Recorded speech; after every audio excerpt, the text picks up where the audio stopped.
I'm going to read the prologue from my latest novel due out on the 9th of June, The SILK Pavilion. It's a psychological thriller, and you literary folk out there, see if you can spot the subtle-ish reference. Add to the comments if you know what it's from. So, a bedsit, North London, prologue. Last night I dreamt I went to Villa Rosa again. The iron gates that led to the driveway and steep grass lawn to the house were closed to me.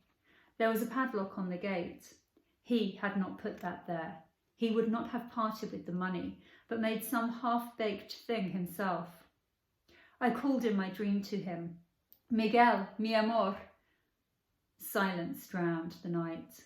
The madroño tree was lit by a single moonbeam. That old disappointment returned, that lonely grief that defined our love from the beginning.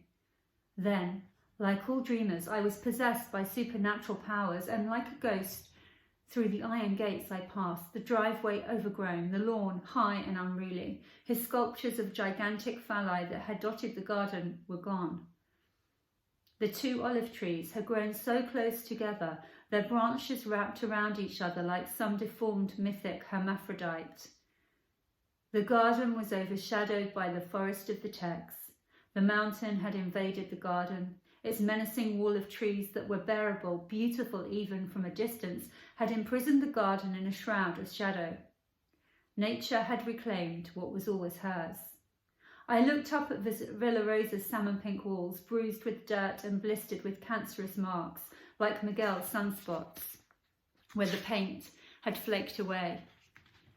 And as if the house was covered with his skin, Miguel had gone.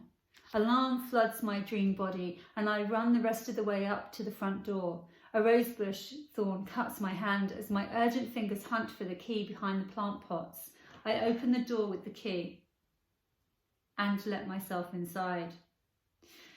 As only happens in dreams, time changes, location changes. I am my young self, sitting at the top of the stairs of my family's North London semi-detached, looking at the front door, waiting for my father to return from golf. The front door swings open. In he comes, my father. He takes a golf club from the antique golf bag and ornament in the lobby. The wildness is in his eyes. As I run to my bedroom, pull the duvet over my head, curl into a fetus shape and brace myself. In he comes, barking like a dog. He beats the duvet with the golf club. When he's finished, in comes my mother and strokes me over the duvet.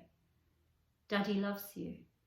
I'm sobbing, body arched and rigid in a fetal position, fingers clenched around the duvet so she cannot take it off me. Daddy loves you, darling. So that's the SILK Pavilion, and that's the prologue. And find out what happens in this psychological thriller to Lucy when she goes to interview the person who becomes her narcissistic lover in the SILK Pavilion.